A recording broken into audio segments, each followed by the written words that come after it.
अस्सलामुअलैकुम। Welcome to my YouTube channel PZ के आरी सर। तो आज का लेक्चर नंबर 8 है और हमने 7 लेक्चर के अंदर वेरिएबल सेपरेबल पढ़ा और उससे रिलेटेड एक्सरसाइज नंबर 2.2 के प्रॉब्लम भी 1 से लेकर 8 तक किए। तो आज के लेक्चर के अंदर हम 9 से अबोव जितने भी क्वेश्चन हैं वो करेंगे इंशाल्लाह। तो हम बग़ैर किसी टाइम के हम अपने क्वेश्चन की तरफ चलते हैं।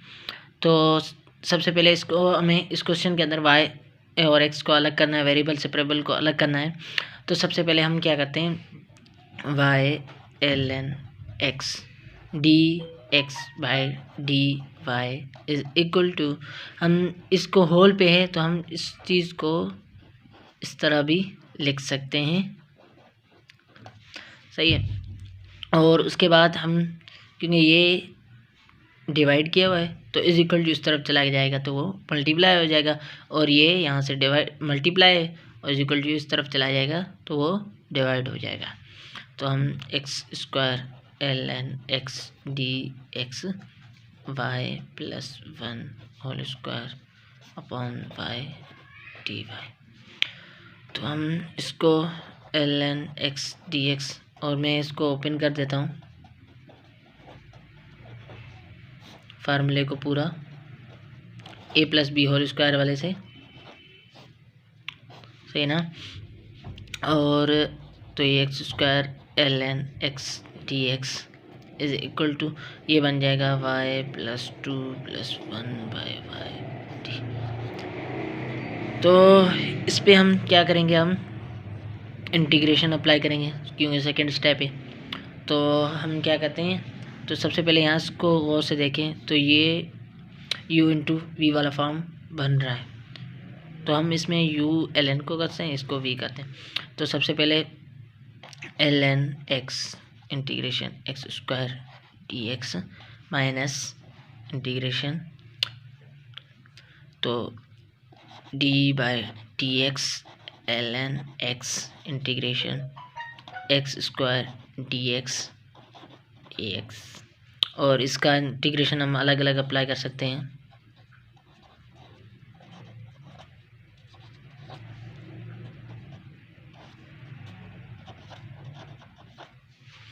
तो ln x, क्योंकि x का इंटीग्रेशन एक्स स्क्वायर का इंटीग्रेशन एक्स क्यूब अपॉन 3 बन जाएगा, और ln x का डेरिवेटिव 1 बाई एक्स, और इसका बन जाएगा एक्स क्यूब अपॉन 3, और d x is equal to ये बन जाएगा y square upon 2 plus 2y plus 1, क्योंकि इंटीग्रेशन ऑफ 1 अपॉन वाई का है ln y प्लस c कर लेते हैं, और इसी को हम यहाँ पे लिख लेते हैं x cube upon 3 ln x minus x x में कैंसिल, तो ये एक्स स्क्वायर बन जाएगा, और एक्स स्क्वायर का इंटीग्रेशन क्या हो जाएगा एक्स क्यूब अपॉन, क्योंकि 3 ऑलरेडी है तो ये बन जाएगा 9, तो ये बन जाएगा y square plus 2y plus ln y plus c। तो हमारा क्वेश्चन नंबर 9 कंप्लीट हो गया, और इस क्वेश्चन के अंदर हम ln किया हमने कि किस तरह हमने अलग अलग किया है, और थोड़ा और टिपिकल क्वेश्चन करते हैं और चलते हैं हम अपने क्वेश्चन नंबर 10 की तरफ। तो क्वेश्चन नंबर 10 जो है हमारा,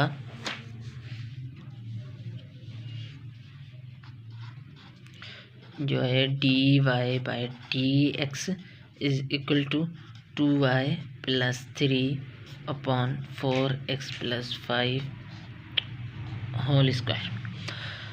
तो सबसे पहले हम इसी को अलग अलग करके लिखेंगे क्योंकि हम डायरेक्ट सेपरेट नहीं कर सकते। तो 2y plus 3 whole square upon 4x plus 5 whole square. तो अगर हम गौर से देखें तो इसके अंदर हमारे पास, यहाँ से देखें तो इसको हम इस तरफ लेके आते हैं, डी वाई बाय ये बन जाएगा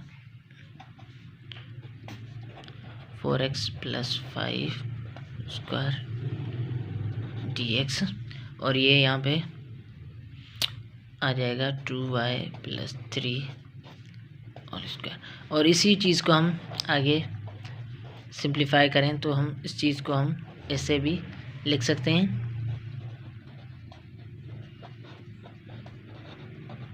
अब हम क्या करेंगे, इंटीग्रेशन अप्लाई करेंगे। तो हम इंटीग्रेशन अप्लाई करेंगे तो ये बन जाएगा 2y + 3 अपॉन -1 और 2y का डेरिवेटिव 2 निकल जाएगा और इजिकल टू वही सेम -1 अपॉन -4 + c। और ये बन जाएगा, हमें इस चीज़ को हम ऐसे भी लिख सकते हैं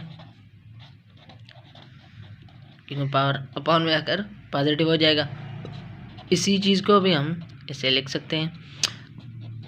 तो ये हमारा हो गया इस क्वेश्चन का आंसर। और यहाँ पे हमारा क्वेश्चन नंबर 10 भी कंप्लीट हो गया। और आगे भी आप सॉल्व कर सकते हैं, इसको इस तरफ लेके आकर कर सकते हैं, लेकिन यहाँ तक हमारा आंसर आ चुका है बाय वेरिएबल्स। और हम अब आगे चलते हैं हम अपने क्वेश्चन नंबर 11 की तरफ। नेक्स्ट पेज पे चलते हैं। तो हमारा क्वेश्चन नंबर 11 है। तो क्वेश्चन नंबर 11 है कि cosec y dx + sec square x dy। तो क्योंकि ये शॉर्ट फॉर्म है कोसेक का, तो हमें पता है हमें सबसे पहले क्या करना है, वेरिएबल अलग करने हैं। तो हम क्या करते हैं, sec square x dy = -cosec y dx। और इसी चीज़ को हमें अभी वेरिएबल हमारे अलग नहीं हुए, तो ये कोसेक y = हमारे क्या बन जाएंगे, 1/सेक स्क्वायर x dx। और हम इसी चीज़ को, हमें पता है हमने ट्रिग्नोमेट्रीज आइडेंटिटीज पढ़ी हैं, तो हमने पढ़ा है कि साइन किसके बराबर इन्वर्स होता है, 1/कोसेक का। और जबकि कॉस किसके इन्वर्स होता है, 1/सेक के। सही है। यहाँ पे मैंने x लिख लिया, आप कोई भी हो सकता है तो उसके हिसाब से। तो यहाँ पे हम देखें तो ये हमारे यहाँ पे कोसेक y है, तो ये हो जाएगा साइन y dy। और ये हमारा कोस साइन x² dx। अब वेरिएबल अलग हो गए तो हम क्या अप्लाई करेंगे, इंटीग्रेशन अप्लाई करेंगे। यहाँ पे माइनस साइन आएगा, यहाँ पे भी माइनस साइन आएगा। और हमें पता है साइन का इंटीग्रेशन क्या होता है, -cos y dy। और यहाँ पे हम क्या कर सकते हैं, यहाँ पे एक आइडेंटिटी लगती है, हमने पढ़ा है cos 2x की क्या होती है कि 2cos² x - 1। तो ये 1 इस तरफ आ जाएगा, तो क्या बन जाएगा, cos 2x + 1 = 2cos² x। और 2 अपान में आ जाएगा, यहाँ पे अपॉन 2 = cos² x। तो हम cos² की जगह पर, cos² x की जगह पर हम cos 2x + 1/2 लिख सकते हैं, (2 लिख सकते हैं। और हम आगे भी सॉल्व कर सकते हैं, cos y dy = हाफ बाहर निकाल लेते हैं कॉमन, हम अलग अलग अप्लाई कर लेते हैं, cos 2x dx + dx। सही है। हमें पता है कोई cos का इंटीग्रेशन क्या होता है, साइन होता है। और जबकि 2x का डेरिवेटिव क्या हो जाएगा, 2 हो जाएगा। और यहाँ पे कुछ नहीं है, मतलब 1 है, तो 1 का क्या हो जाएगा, x, खाली x हो जाएगा +c। सही है। तो यहाँ पे हमारा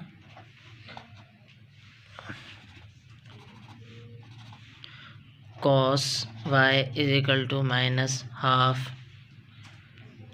हाफ इंटू हाफ, ये हो जाएगा sin 2x/4 -x/2 + c। तो ये हमारा क्वेश्चन का आंसर आ गया। सही है। और हम अब चलते हैं क्वेश्चन नंबर 12 की तरफ। अब हम अपने क्वेश्चन नंबर 12 पे आ चुके हैं। तो क्वेश्चन नंबर 12 में ये है कि sine 3x dx plus 2y cos cube 3x dy is equal to 0। सही है। तो हम इसके अंदर क्या करते हैं कि अलग करते हैं अपने वेरिएबल्स को।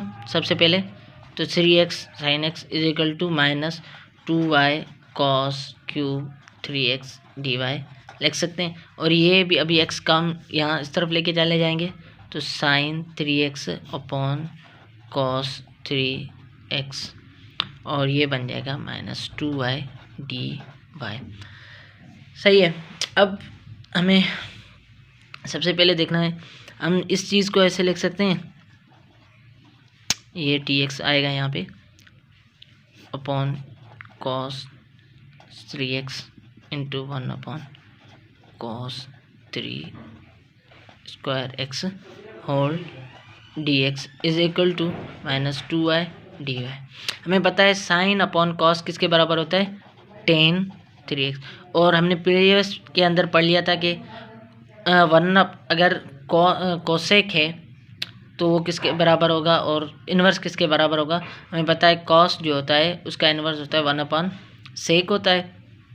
और हमारा जो है कॉस का, तो हम यहाँ पे अगर देखें तो 1 अपॉन कॉस 2 3x है, तो कॉस का हमारा क्या होता है, इन्वर्स क्या होता है, सेक होता है। तो हमारे यहाँ पे बन जाएगा सेक स्क्वायर 3x, क्योंकि ये कॉस स्क्वायर है तो ये सेक स्क्वायर 3x बन जाएगा dx माइनस 2y dy। अब हमारे अलग हो गए जो डेरिवेटिव वेरिएबल्स जो हैं वो हमारे अलग हो चुके हैं। तो हम अब सेकंड स्टेप है इनके इंटीग्रेशन अप्लाई करेंगे। तो हमने अपना इंटीग्रेशन अप्लाई कर दिया। अगर हम यहाँ पे नोट करें तो sign 3x dot sec square 3x, तो ये भी हम अपने बाय फार्मूले से भी अलग कर सकते हैं। लेकिन आपको एक जो इंटर के अंदर जो फार्मूलेस हैं बाय यू इंटीग्रेशन का फार्मूला u डॉट v से कर सकते हैं। लेकिन जो कैलकुलस के अंदर है कि अगर कोई भी एक फंक्शन है एफ ऑफ एक्स है और उसका डेरिवेटिव मौजूद है तो हम जस्ट उसका क्या करेंगे, जो भी हमारा क्या है फंक्शन है उसका हम क्या कर देंगे, स्क्वायर कर देंगे अपॉन 2। स्क्वायर का मतलब क्योंकि इंटीग्रेशन कर रहे हैं ना, तो हम सिर्फ 1 अपॉन 1 हो जाएगा, 1 होता है तो 1 प्लस 1 होकर अपॉन 2 हो जाएगा। सही है। तो कोई भी फंक्शन हो उसका ऑलरेडी डेरिवेटिव मौजूद हो तो हम क्या करेंगे, उस फंक्शन के साथ +1 करके अपॉन में उसके +1, क्योंकि जो इंटीग्रेशन का रूल है उस तरह करेंगे। तो अगर हम यहाँ देखें तो हमें पता है कि हमारा जो टेन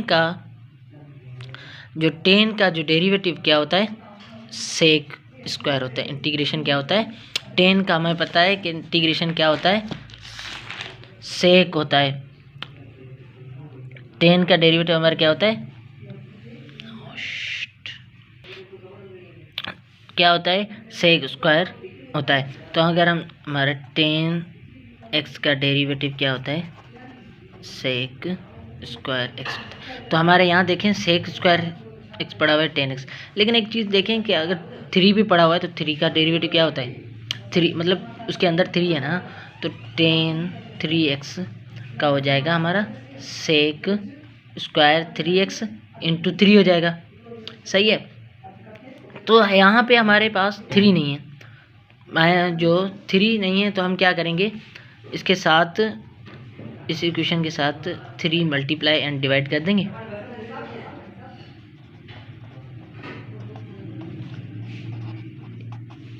और इसी का इंटीग्रेशन क्या हो जाएगा, 2y। सही है। 2 माइनस 2 वाई स्क्वायर ओवर 2। और अब हम इसी चीज़ को हम ऐसे भी लिख सकते हैं,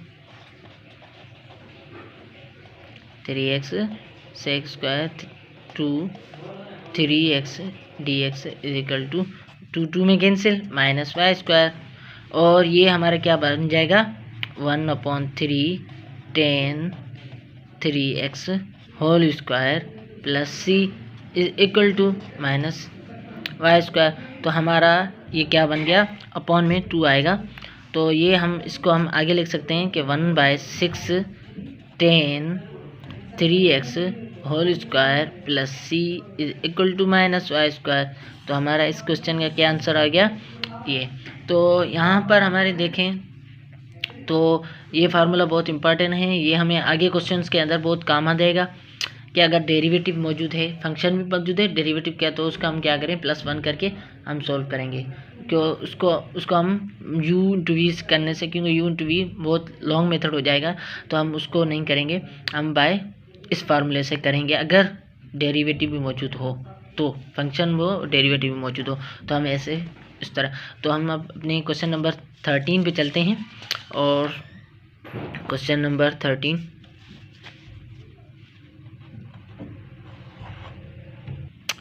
तो हमारा क्वेश्चन नंबर 13 ये है कि e exponential y + 1 whole square dot multiply into exponential -y dx plus exponential x + 1 whole cube e exponent -x dy।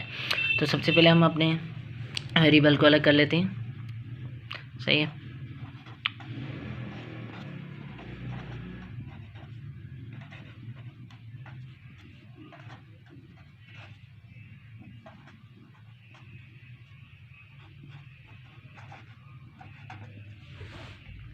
सही है। तो ये बन जाएगा हमारा dx अपॉन क्या बन जाएगा, यहाँ माइनस इस तरफ लेके आते हैं ताकि सही इजी रहेगा, कोई फ़र्क नहीं पड़ेगा हमारा। तो ये बन जाएगा -e⁻x + 1 cube equal to dy e⁻y - exponential y + 1 whole square. तो अब यहाँ तक तो हमारा हो गया। अब इसको हम आगे सॉल्व ऐसे कर सकते हैं कि ऊपर लेके जाएं, तो हमारा ये बन सकता है पॉजिटिव बन जाएगा और इसके भी पावर क्या बन जाएगा, नेगेटिव पावर बन जाएगा।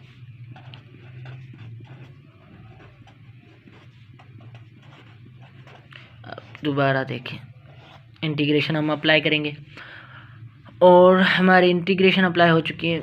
अब यहाँ पे भी u/v तो फार्मूला बहुत लेंथी हो जाएगा। हमें पता है कि अगर हम देखें तो x + 1 का डेरिवेटिव क्या होगा, e⁻x है। तो मतलब यूँ समझें कि हमारे पास एक फ़ंक्शन मौजूद है, ये फंक्शन मौजूद है और उसका डेरिवेटिव मौजूद है। तो हम क्या करते हैं, फंक्शन के ऊपर +1 कर लेते हैं। तो मतलब यूँ कि -e⁻x + 1 -3 होता है, तो +1 करेंगे तो क्या कितना बन जाएगा, -2 +c कर देते हैं। और वही चीज़ यहाँ पे मौजूद है, तो हम उसी चीज़ को हम -1/- यहाँ पे मैंने इसलिए किया -3 + 1 ताकि आपको समझ आए कि कोई प्रॉब्लम ना हो। और e⁻x + 1 -2/2 होगा plus c is equal to -e⁻y + 1 e⁻1। सही है। तो हमारा ये क्वेश्चन यहाँ तक सॉल्व हो चुका है और यहाँ तक हमारा क्वेश्चन नंबर 13 ख़त्म होता है। तो इसका ये आंसर है। तो ये थोड़ा और क्योंकि मैंने आपको बताया था कि ये फार्मूला हमें बहुत ज़रूर आगे काम देगा, तो इस चीज़ को ज़रूर जहन में रखें क्योंकि ये हमें बहुत काम आया। क्योंकि आप देखें कि हमारे प्रीवियस जो प्रॉब्लम था उसके अंदर भी ये फार्मूला काम आया और इस क्वेश्चन के अंदर भी काम आया और हमें आगे भी काम देगा। तो हम अब चलते हैं क्वेश्चन नंबर 14 तक। तो हम क्वेश्चन नंबर 14 पे आते हैं और इस क्वेश्चन को हम डिस्कस करते हैं और इसको हम सॉल्व करने की कोशिश करते हैं। तो हम सबसे पहले हम वेरिएबल को अलग करते हैं। तो यहाँ से देखें तो 1+x² इस तरफ है, इसका x का वेरिएबल है तो इस तरफ आ जाएगा। तो ये बन जाएगा 1+x² ½ 2 dx is equal to ये, और ये y 1+y वाला इस तरफ आ जाएगा, 1+y मतलब इज इक्वल टू इस तरफ चला जाएगा। और इसी चीज़ को हम आगे ऐसे भी लिख सकते हैं।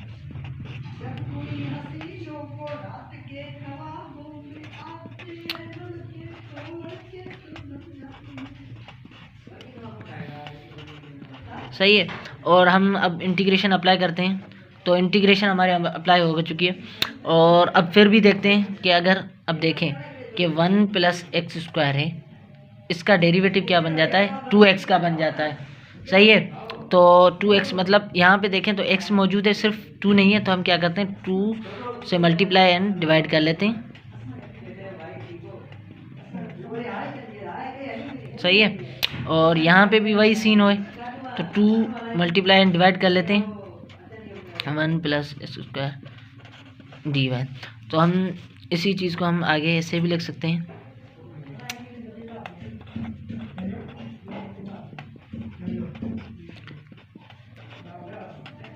और इस चीज़ को भी हम ऐसे भी लिख सकते हैं -1 dy। तो हमारे क्या करना था कि अगर फंक्शन आ जाए और उसका डेरिवेटिव आ जाए तो उसका इंटीग्रेशन हम क्या करते हैं कि हम सिर्फ फंक्शन पे मतलब +1 करके उसका तो हम 1/2 1 + x², यहाँ पे -1 है, -1 + 1 करेंगे तो ये होगा हाफ, ठीक है, +c = 1 और अपॉन में हाफ हो जाएगा 1/2, और ये बन जाएगा 1 + y² ½ सही है, हाफ में कैंसिल, हाफ में कैंसिल, तो हम ये बन जाएगा 1 + x² 1/2 + c = 1 + 1/2। तो क्वेश्चन नंबर 14 का हमारा क्या आंसर आ गया, ये आंसर आ गया। अब फिर भी देखें, फिर हमारा यही फार्मूला दोबारा रिपीट हुआ इस क्वेश्चन के। देखिए हम इस फार्मूले को आप बहुत जहन से अपने जहन के अंदर बिठा लें, क्योंकि ये हमें आगे बहुत काम देगा। तो अब क्वेश्चन नंबर 15 कर लेते हैं इस एक्सरसाइज का। ds/dr = ks। तो हम सबसे पहले क्या कर देते हैं, वेरिएबल्स को अलग कर लेते हैं, और सेकंड क्या कर देते हैं, इस पर इंटीग्रेशन अप्लाई कर लेते हैं। तो हमें पता है कि 1/x का इंटीग्रेशन क्या हो जाएगा, ln s, और k कांस्टेंट है तो हम इसको ऐसे भी लिख सकते हैं, तो ln s = kr + c लिख लेते हैं। सही है, तो यहाँ पे हमारा क्वेश्चन नंबर 15 का आंसर आ गया है। तो हम यहाँ तक भी लिख सकते हैं, अगर हम आगे सोल्व करना चाहें तो भी हो सकता है। वो कैसे, क्या हम अगर हम इस ln को ख़त्म करना चाहें तो हम क्या लगाते हैं, क्योंकि ln का जो लॉग का एक्सपोनेंटल जो है, एक्सपोनेंट जो है क्या उसका इन्वर्स है, तो हम दोनों साइड एक्सपोनेंट लगा लेते हैं। सही है, तो ln तो ये s बन जाएगा e⁻kr * c लिख सकते हैं, तो s = c⁻kr भी लिख सकते हैं, कोई इशू नहीं है। तो ये हमारा आंसर हो गया, ये लिखें या ये लिखें कोई भी फ़र्क नहीं पड़ेगा हमारे आंसर पे, क्योंकि हमने उसको सोल्व कर दिया। तो आज हमने इस लेक्चर के अंदर सिर्फ प्रॉब्लम ही डिस्कस की है, कोई भी थ्योरी नहीं की, कोई भी कॉन्सेप्ट नहीं किया, सिर्फ हमने उसके रिलेटेड क्वेश्चन किए, और हमने 2 4 5 न्यू फार्मूलेज भी सीखे इंटीग्रेशन के। एक तो डायरेक्ट तरीके से हमने मतलब जो अगर डेरिवेटिव आ जाए उसका और उसका फंक्शन भी आ जाए तो उसको इंटीग्रेशन किस तरह करते हैं कि इसके बदला कि हम रिप्लेस के हम u/v वाला फार्मूला इस्तेमाल करें, उससे यह एक शॉर्ट है और जल्दी भी हम कर लेंगे। और ये हमारा इस एक्सरसाइज का जो है 15 क्वेश्चन हमने कर लिए थे। बाकी जो रिमेनिंग क्वेश्चन है इंशाल्लाह वो हम अपने अगले लेक्चर्स के अंदर डिस्कस करेंगे। तो यहाँ पे हम अपना लेक्चर ख़त्म करते हैं। Thank you.